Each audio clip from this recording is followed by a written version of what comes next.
Reading Robert Jordan's Wall of Time, Eye of the World, Part 19.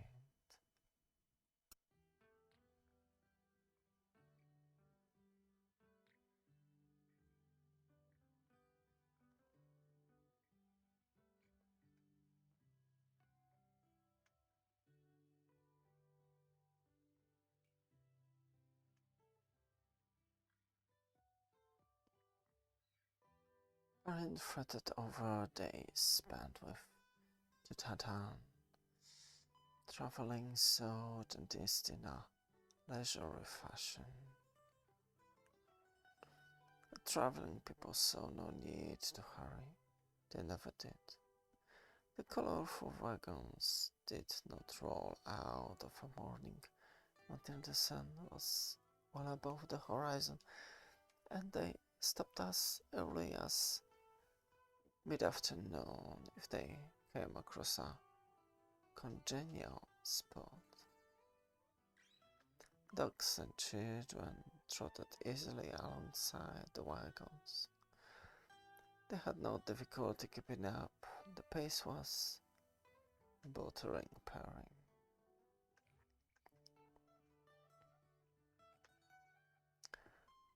You know, we could be going faster. Ah, but would you make the poor horses work so hard?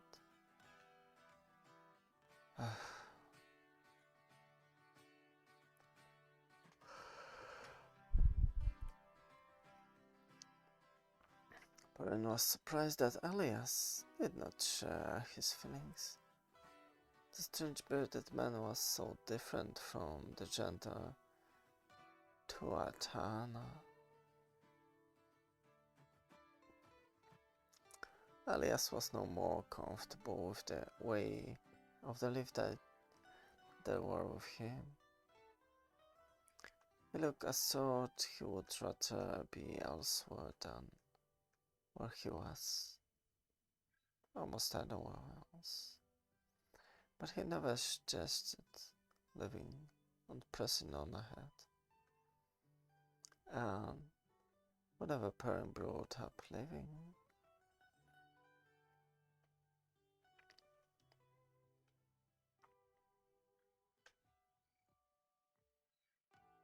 you had harder days before you met me. You'll have harder still ahead, with Trollocs and Halfmen after you, and Aes Sedai for friends. Don't be in such a bloody hurry to put yourself in Aes Sedai hands.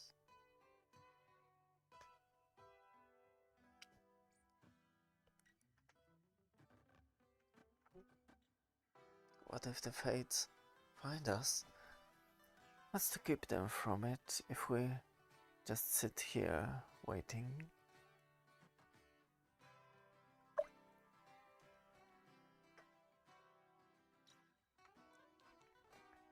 Trifles can hold them off, and the traveling people won't be any help.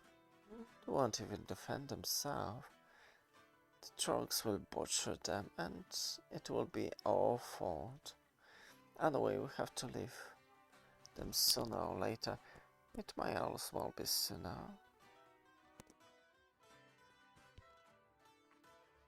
Something tells me to wait just a few days. Something? What are you talking about? Relax, lad.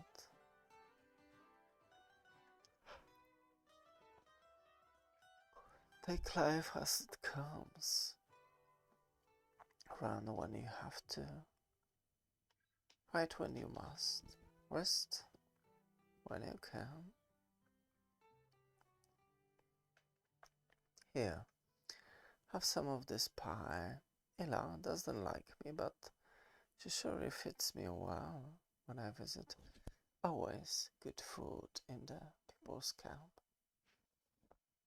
No. What something? If you know something you aren't telling the rest of us.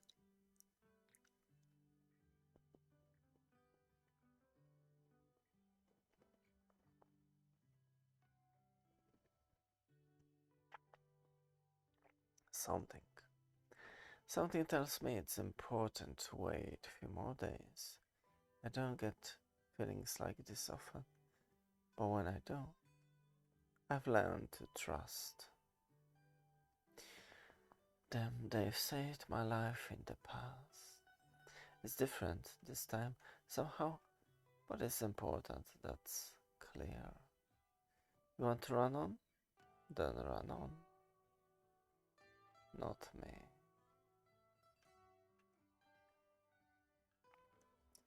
Don't worry, I'll know when it's time to go. Have some pilot. But don't lather yourself. Relax.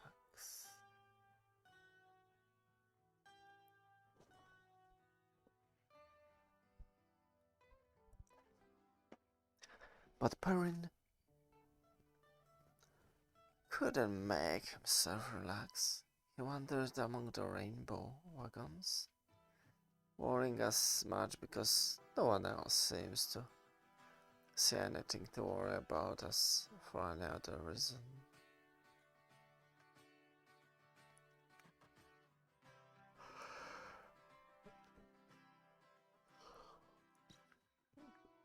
Perrin watched the traveling people dancing and playing and living as they didn't have a care in the world. It itched to get away. He could understand waiting to dance to the people's songs that were hypnotic. They made his blood pound in rhythm to the drums. But he didn't like the idea of paying their kindness and hospitality by putting them in danger.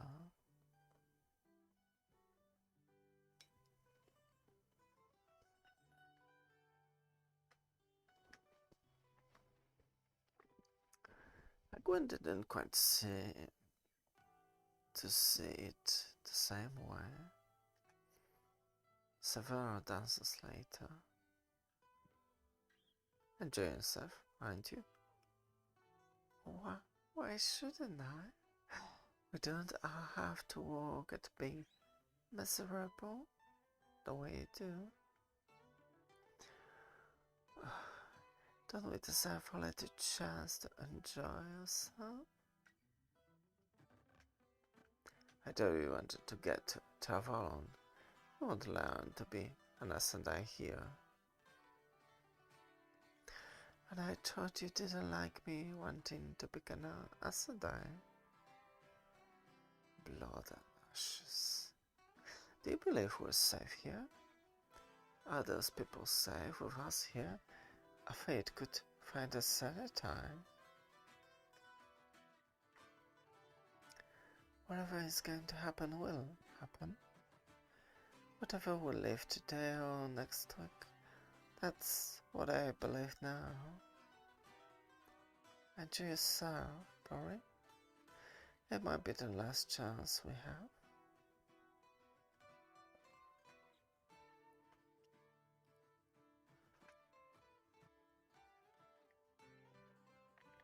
The dream began more pleasantly than most Perrin had of late. He was at Elsbeth Luhan's kitchen table, sharpening his axe with a stone.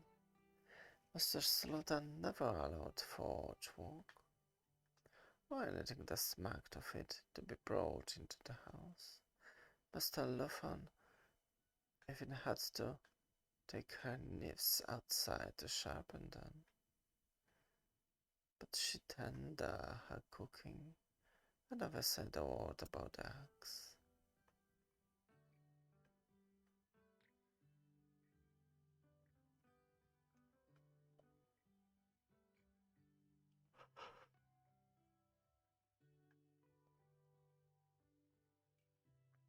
She didn't even mention it when a wolf entered from deeper in the house and caught up between Perrin and the door to the yard. Perrin just went on sharpening his axe. It would be time to visit soon. Abruptly the world froze. Is that what they have to protect you? Well, I have faced this before.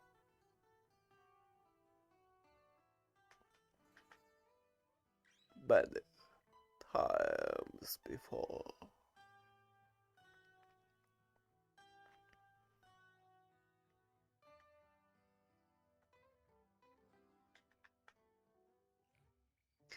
The stench of burning meat and hair filled the kitchen, and Elspeth Lohan simply went on with her cooking. Payne dropped the axe and leaped towards the wolf, trying to beat out the flames with his bare hands. But the wolf crumpled to black ashes between his palms.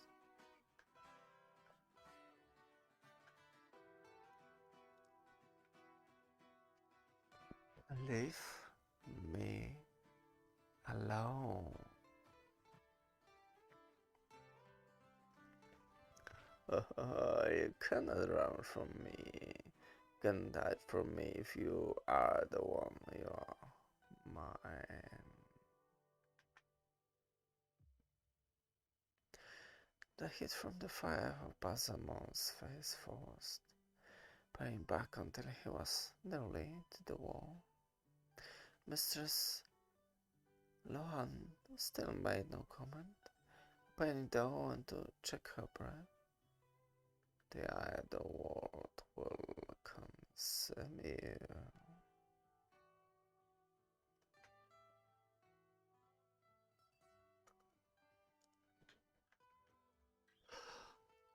I mark you mine.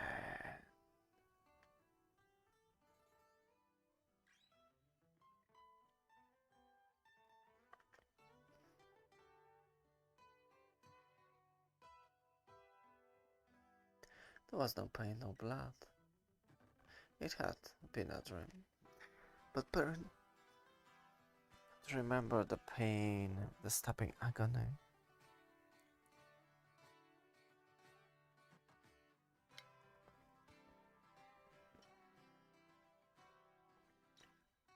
Behind the trees where the wagons lay, the wolves were howling, and he shared their sensations. Fire pain, fire hate, hate and kill. Get up, boy. It is time for us to go. Perrin was still bundling his blanket roll. Ryan came out of his wagon, wiping the sleep from his eyes. The seeker glanced at the sky, the frozen halfway down the steps.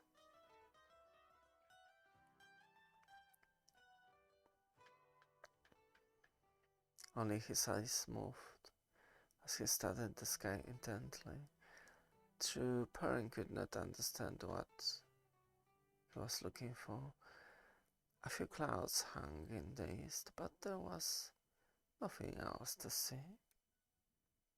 Ran seemed to listen as well, and smell the air, but there was no sound except the wind in the trees, and no smell but the faint smoky remnant of last night's campfire.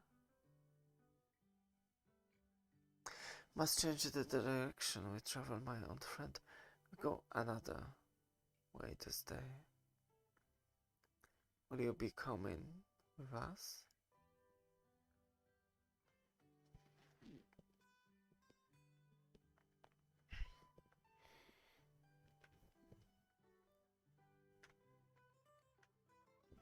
Well, take care, my old friend. There is something about the day. I think the wagons will go east, perhaps all the way to the spine of the world. Perhaps we'll find a steading and stay there for a while. trouble never enters the study, but Ogier are known to open to strangers. Everyone is open to traveling people. Besides, even Ogier have pots and things to mend. Come, let's us have some breakfast, and we'll talk about it.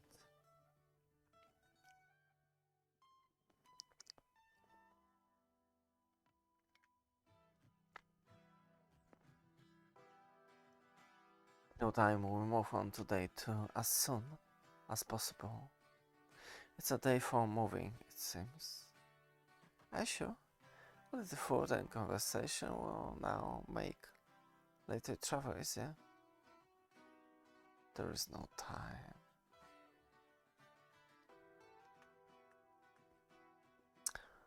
Alright. I don't know that I have ever let a visitor leave this camp without farewell feast, but well, we need a nearly starter serve. I think perhaps we will eat as we journey, but at least let everyone say goodbye.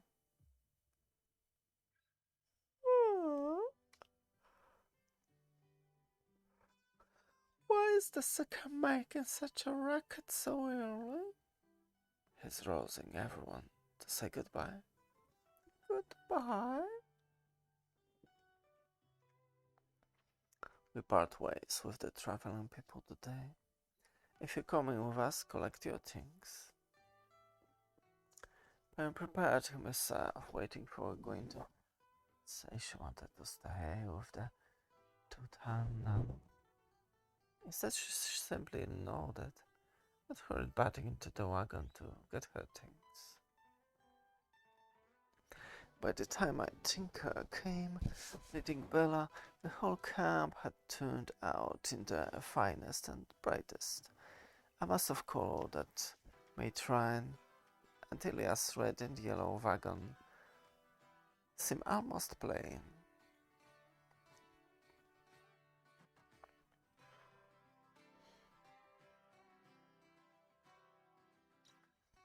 Perrin saw Aram had drawn Egwene aside.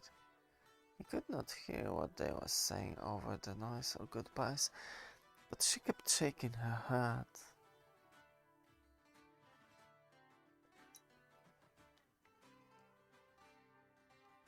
Slowly at first, then more firmly as he began to gesture plagiaristically.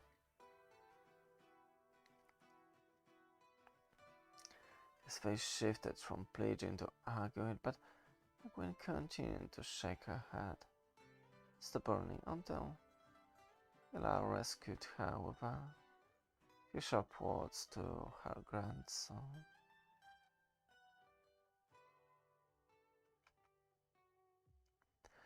Scowling around about on the rest of the farewell, Ella watched him go, hesitating on the point of calling him back, and perhaps relieved he didn't want to live with Egwene.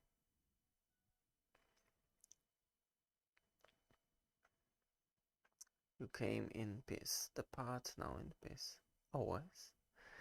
Will your fires welcome you in peace? The way of the leaf is peace. Peace be on you always, and on all the people. I will find a song, or another will find a song, but the song will be sung this year or in a year to come. As it once was, so shall it be again, world without end.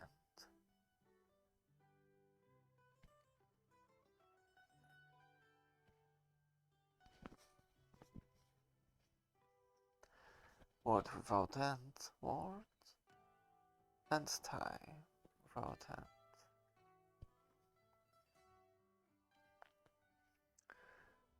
Truly, my old friend, you must take great care this time. There is wickedness loose in the world, I fear, and whatever you pretend, you are not so wicked that it will not gobble you up. Peace be on you. and on you.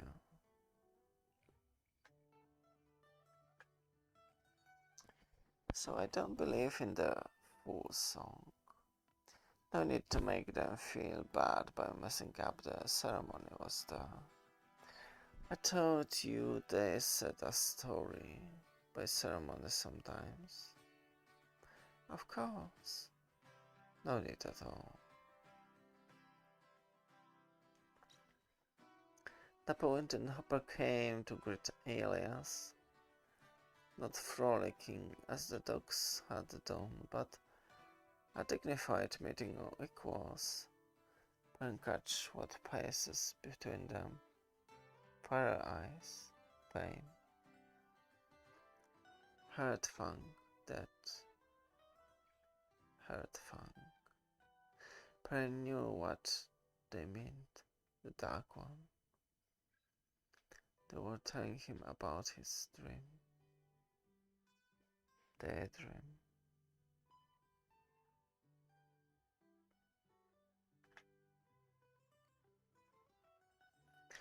Perrin did not want to think about the dream. He had thought that the wolves made him safe, not complete, except full heart, full mind.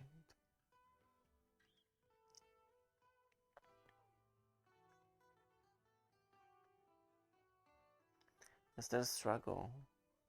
Only complete when you accept. He forced the words out of his head and blinked in surprise. He had not known he could do that. He determined not to let them back in again. Even in dreams? Perrin was not so sure if that thought was his or theirs. Nynaeve stared in wonder at what lay ahead down the river, the white bridge gleaming in the sun with a milky glow. Another legend. Nynaeve thought, looking to Lan and Moraine, they don't even seem to notice. I still don't understand how you meant to find them. I will know when I am close to the two who have lost their coins.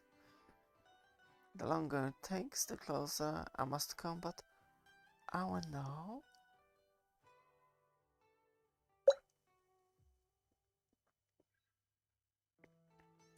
As for the one who still has his token, so long as he has it in his possession, I can follow him across half the world if need be.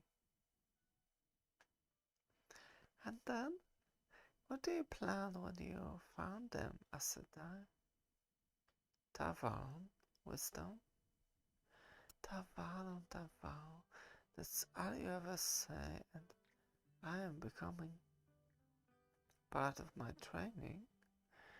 You will receive in Ta'valen. Wisdom will teach you to control your temper. You can do nothing with one power when emotions rules your mind. Emotions my mind? Or better than pretending to serenity that doesn't exist.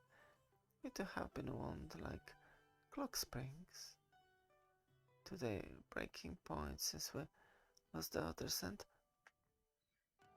perhaps you should go back to the rivers when we reach Whitebridge and the Camley Road. It's too dangerous here. Nothing will try to stop you going back toward. She is part of the pattern now, Lan. What you notice is the dark one, Nynaeve. The storm has left us. For a time at least, but he is still watching, and his gaze is stronger. Not on us, but on the world. How much longer before He's strong enough to. Moraine was trailed off, and Nynaeve felt a shiver. She could almost feel something staring at her back. The explanation was one she would just as soon the Aes Sedai had not given. With a start, Nynaeve pulled out of such thoughts. The word at the foot of the White Bridge. The pearl archstone in the sunlight. Among a spiderwort, too delicate to stand sweeping across the area now. The weight of a man would bring it crashing down, much less than of a horse. Surely it would collapse under its own weight any minute. And Moraine rode on consonantly ahead and onto the bridge, hoofs ringing, not like steel on glass, but like steel on steel. Nynaeve made herself follow, but from the first step she half waited for the entire structure to shatter under them. It was not until they were almost all the way across that she smelled the tarry smell of char thickening the air. In a moment, she saw.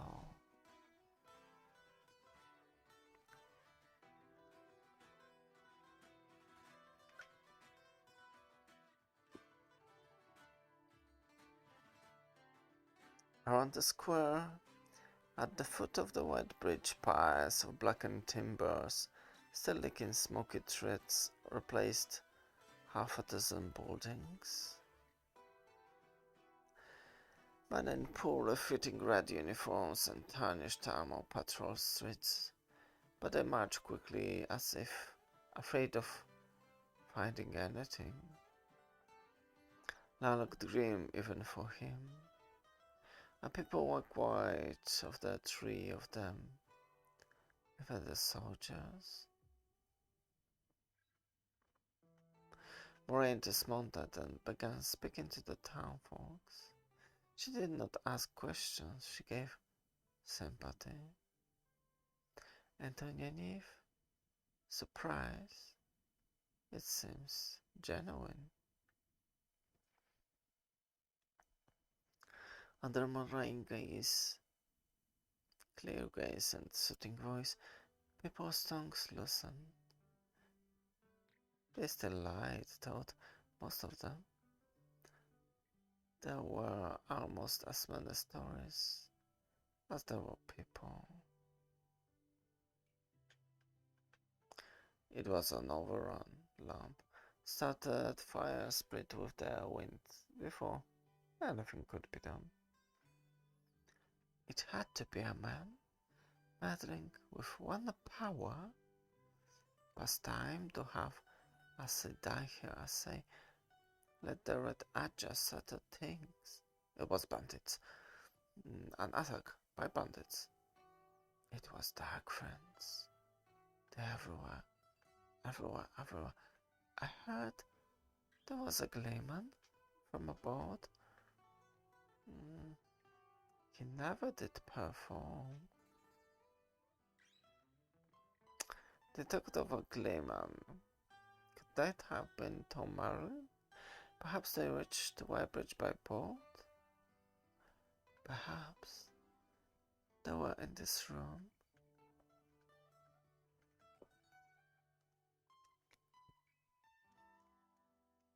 A day ago, I would say no more than 2. Afraid, but they left alive. The trace would not have lasted without strong emotion.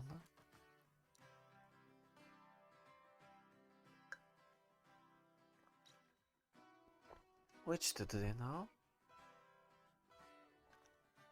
I did not. But only a day or two ahead. Are we going after them first? No. But I know they were here. But beyond that, I cannot say which direction they have gone. I trust they're smart enough to have gone east toward Camlin, but I do not know. Lacking their tokens, I would not know where they are until I'm perhaps within half a mile. In 2 days they could have gone 20 miles in any direction, or 40, if Fudge urged them, and they were certainly afraid when they left here. But however fearful they were, eventually they will remember Camlin, and it's there I will find them. But I will have the one I can right now first.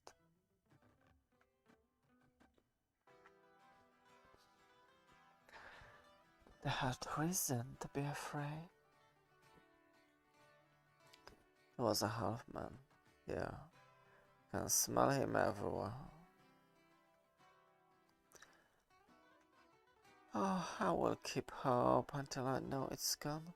I refuse to believe the Dark One can win so easily. I will find out 3 of them alive as well. I must believe it.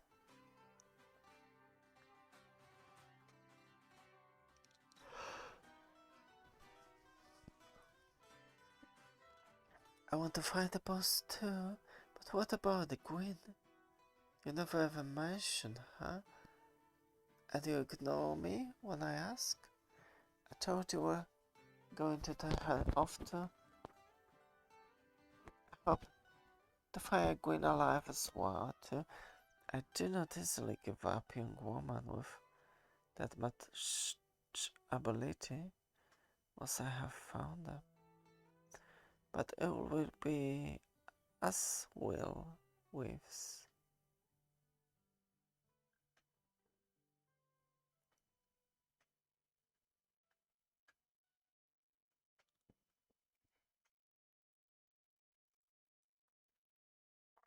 And he felt a cold bow in the pit of her stomach.